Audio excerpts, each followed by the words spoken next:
இதே ஊடக நண்பர்கள் பத்திரிகை நண்பர்கள் எங்களை எல்லாம் எப்படி கிண்டல் கேள்வி சொன்னீங்க. இப்போ நீங்களே அந்த கேள்வி கேட்டீங்க. 2 மாதத்துக்கு முன்பு இதே திரு ஸ்டாலின் அவர்களும் அவருடைய கட்சியை சேர்ந்தவர்கள்லாம் சில அறிவிப்புகளை வெளியிட்டாங்க. ஊடகத்திலையும் பத்திரிகையில் வந்தது.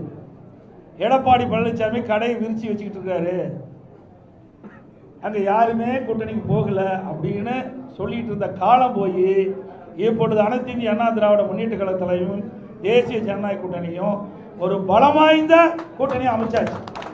இந்த கூட்டணியில் இன்னைக்கு அதிமுக, பாரதிய ஜனதா, பாட்டாளி மக்கள் கட்சி மற்றும் டிடிவி அவர்களுடைய அம்மா மக்கள் முன்னேற்ற கழகம்லாம் இணைஞ்சிருக்குது. இன்னும் சில கட்சிகள் இணை இருக்கின்றன. ஏற்கனவே தேசிய ஜனநாயக கூட்டணியில் பல கட்சிகள் இருக்கின்றது.